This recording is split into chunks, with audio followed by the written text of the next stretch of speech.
everybody, welcome to G4G on YouTube.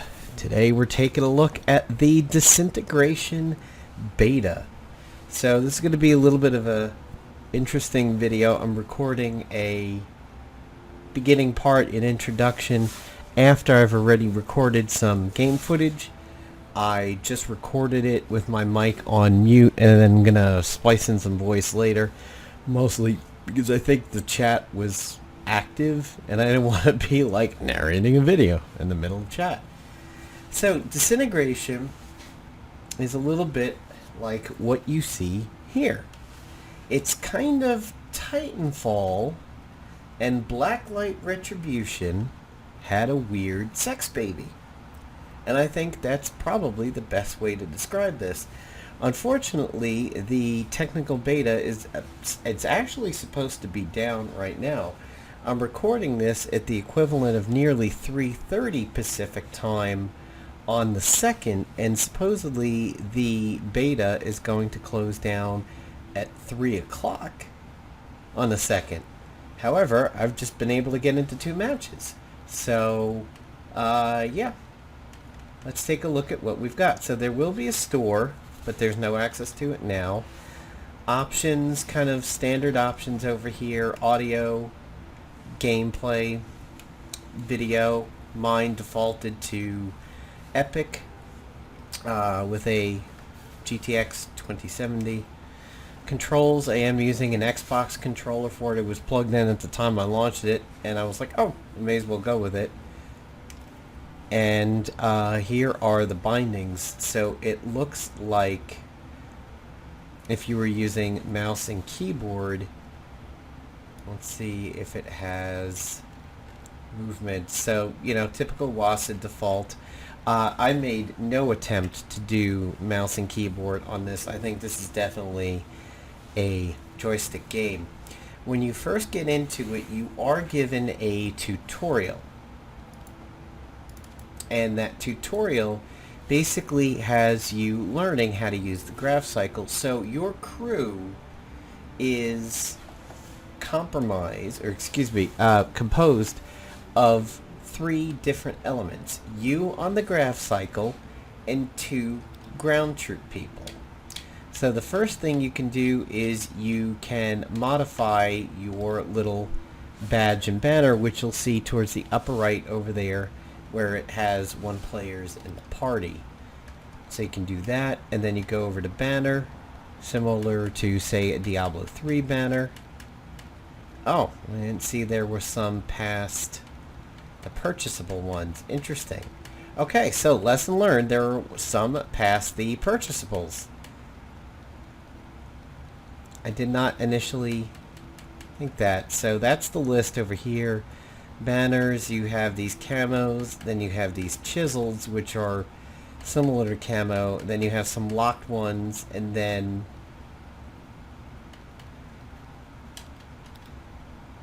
cool.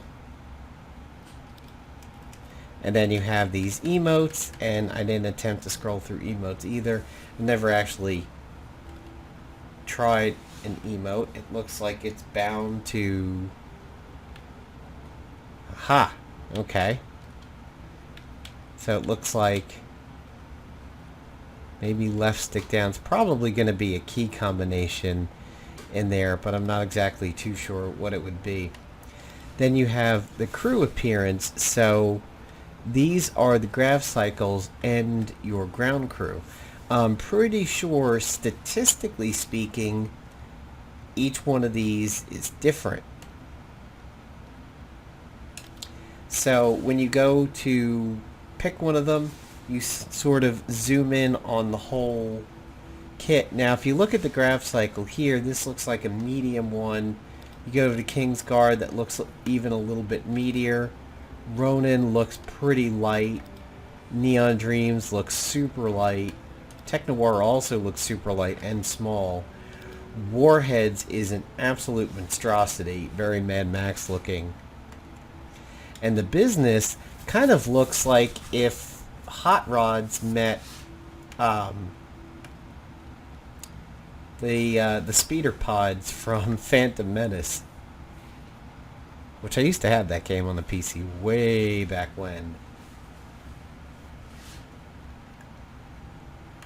So I've typically been picking Neon Dreams, and then you can go in and do a couple things like that for the pilots. And then this is what really made me think of Blacklight Retribution. This is where I got the vibe, is these attachments sort of with that carbon fiber look over there for the ones that are locked. The orange, the grayishy slate black, the attachments, that's when I was like, wow, this really reminds me of Blacklight Retribution. And I miss it. I used to like Blacklight Retribution quite a bit. So for the little tutorial that you go through, you learn how to pilot the ship. You learn that A is a bit of a boost, B is a scam. The left bumper goes up, the left trigger goes down, the right trigger is your guns. The right bumper with your joypad makes your crew do their special effects, and then if you right and do B, you get them to move somewhere. Right bumper and B, you get them to move somewhere. So what I'm going to do now is I'm going to go ahead and bring up the footage of the matches that I've got into, and I will show you a little bit about what it's like to actually play Disintegration. Before I get into it, I did watch some streamers on Twitch earlier in the day, because I was like, oh yeah, I haven't gotten a chance to play that yet. Let's see if anybody's streaming it. There was a small amount. Some people were thinking it was cool, but a lot of people were saying Titanfall vibes, which I got to a degree. A lot of people, like, I would say 50% of people that were talking said Titanfall vibes. And I mean, you're gonna probably get that anytime you have something that looks somewhat like a mech. But what really, really was commented on is the fact that people thought it was like a VR game. Because essentially, and here's why, like if you look at the Neon Dreams one, you see how the edge of the ship in the center section, not the wings, but that kind of center section flanking the gun over there, it really looks like fists. And when you're in the cockpit, and again, here on Tech Noir, inset into kind of the fins over there, they look like fists. Not so much on this. Definitely not so much on Sideshow, which looks like Twisted Metals. Sweet Tooth, King's Guard just looks like faces. So if you look at some of them, especially Neon Dreams, they really look like fists. And when you are sitting there in the cockpit and you're looking out over it, it looks like you're set back a fist. So it looks like when you're playing first person and you've got a VR game, if you were to swing a controller, you would see like the fist coming on your screen. That's why a lot of people was like, man, this would be an amazing VR game. Possibly. I am a little curious though why, if you look at Sideshow, you see 1, 2, 3, 4 crew, but King's Guard only has 3, and Neon Dreams has 3, and Lost Ronin has everybody else, and these guys only have 2,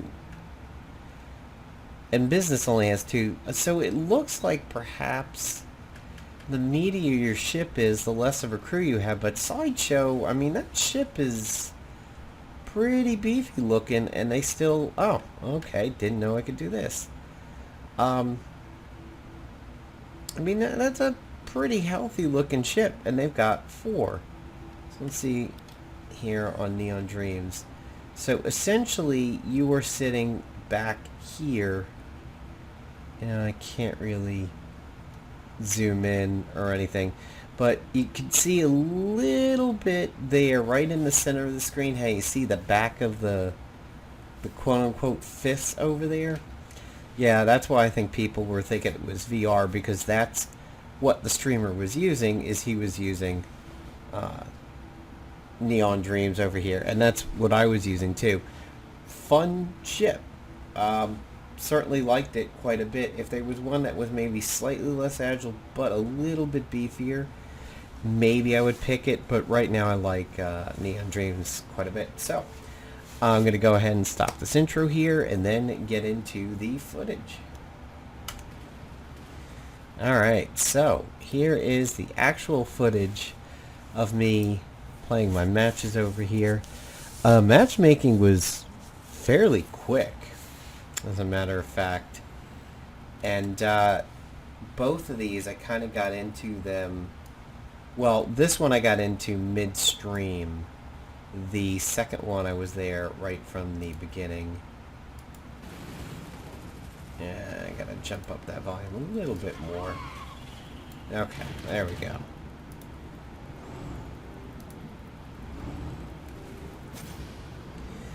So it's a capture the point style, kind of like Unreal Tournament's Domination. Or I guess some people would probably recognize it from the Battlefield series. And this is me in my Neon Dreams. This guy totally does not see me down there, so I get some free hits on him. Just use the boost.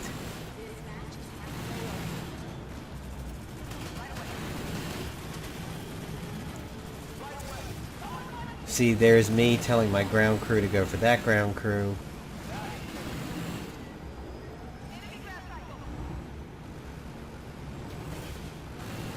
And I kind of knew somebody was trying to snipe there because I could see the incoming fire.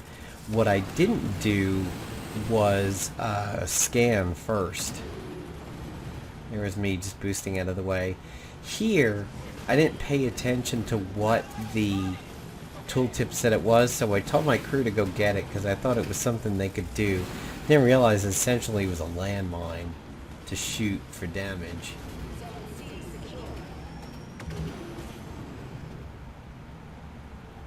And this time I actually paid attention. I was like, oh, highly volatile cell. Okay, never mind. So I called my crew back. Now, admittedly, I have no idea what my crew does. I only know what I learned during the little orientation period that you go through over there, the training center. And they have like, for those units, they have like a cluster grenade and a time slow field. These guys, my destroyer, warrior, and warrior, yeah, I don't admittedly know their abilities. And anytime you do right bumper and B, which also doubles as a scan, you pull your ground units back to you.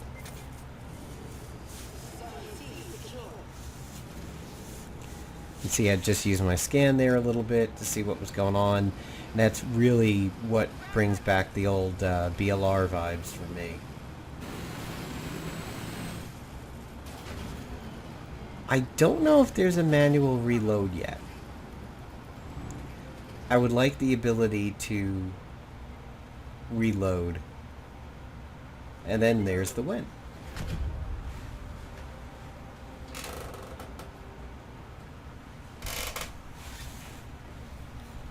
GG's all around. Chat did not seem to have any toxicity in it whatsoever.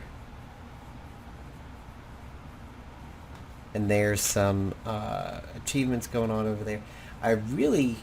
So this one might have been 4-3. I had 5 unit deaths, captured 2 zones, won it.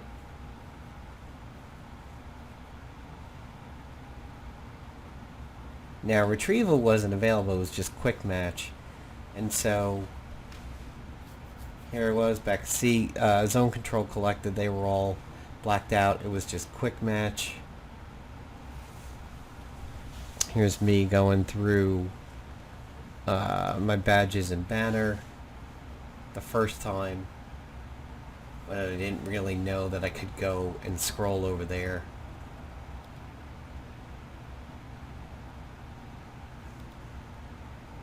crew appearance. Already did this, so let's see if we can get into where the match was.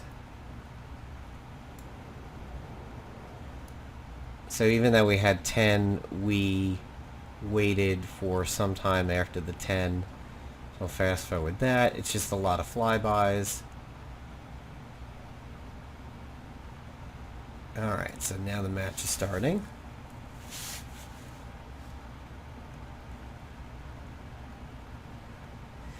The graphics... Well, before that, see, when I have Neon Dreams it says rapid fire machine gun, but I don't know if that means my grav cycle or what the ground people do. I need to learn that, but I was about ready to say when I look at these junk cubes over here, the graphics are okay. I mean, if this game is free to play, I would probably not complain about the graphics that much. If this was a pay, maybe I would say they're 3/4 of a generation out of date. Not the ugliest in the world, but okay, so there were some Seeker rockets. I kind of paid attention that time to what they do. Yeah, I'm sort of do-si-doing around some cover, and we take A.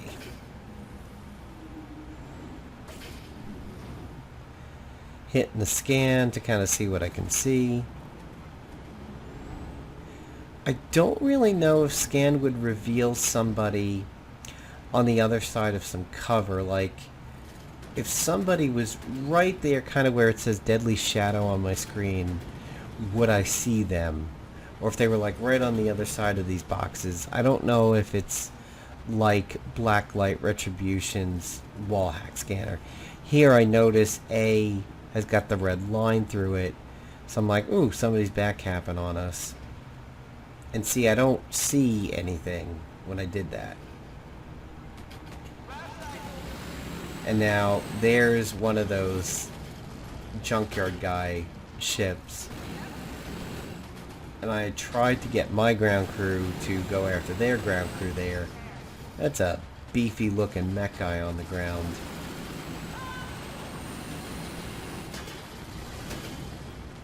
Taking some hits there. So if you look at the bottom of the screen, the serrated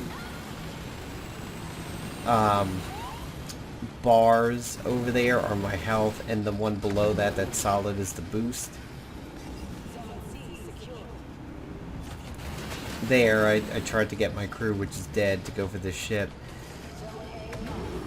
If you looked back in the footage and see when I was attacking this guy when he didn't know I was there, I felt like I literally did 0 damage to the guy. And this guy, maybe he's got slow fire, because it seemed like he wasn't shooting almost anything until right before I died. So, oof, there was a bad typo up there in the upper right. It said respawning Ning.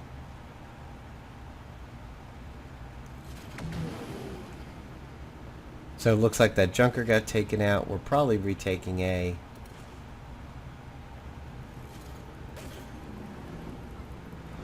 You can definitely see your teammates when you scan. I'm pretty sure you're not going to be able to see anything about the enemies unless it's line of sight.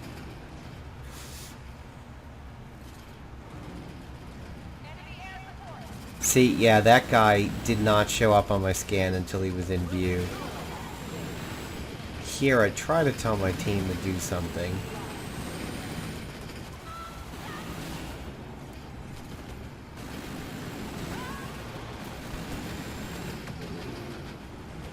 Maybe he's sort of like got a Junkrat ball shot that he does. Oof. Yep. Got just really wrecked over there. There was another ship kind of behind me. Now, there are these Healy stations around, at least during the training. They had you go up to a heal station and you tell your crew to go to it, and they activate it, and you regenerate your grab cycle health. Here I kind of tried to zoom out.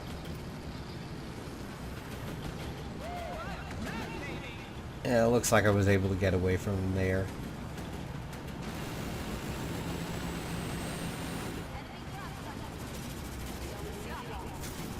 Trying to tell my crew to do something to their crew over there.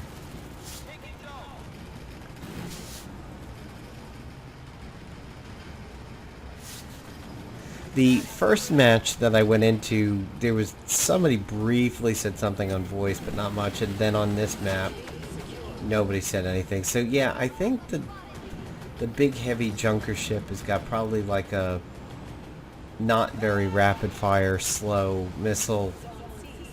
And then here is the end of the match.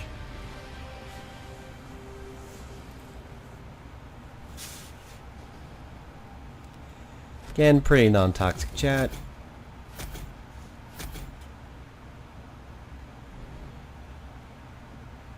There go the achievements. So, played 2 out of 3. Won 2 out of 3. But 4 on 2, I really hope that that wasn't the case over there. It didn't feel like it was that. Oh no, it was actually just them leaving. Okay. I can't really tell how many we had during the match there. I know I at least saw 2. And then that's pretty much it. That's the Disintegration beta over there. It is it's a lot of fun so far. When it comes out, will I play it? Yeah, if it's free to play, I will definitely take a look at it and see the monetization of it. It really does look like some of the aspects of Titanfall to a degree. I mean, I think it's way less Titanfall than people initially think. They probably see mechs and are like, oh, knee-jerk Titanfall. But really, it definitely does have some Blacklight Retribution aspects to it. That bicycle helmet there reminds me of BLR a little bit. Some of the colors, the orange and the slate grayish black tones for everything, that really does give me some BLR vibes. And man, that's like 7 years ago now that BLR was out. Probably 8 years ago when I was really an active player, and then by 2013 I think I'd started to fade out on it a little bit, and then started changing hands, and just everything went a little weird over there. So that's it, folks. If you get a chance to register for these betas, do it. Give it a try. Could be a lot of fun. Napalm on, signing off. Peace out, guys.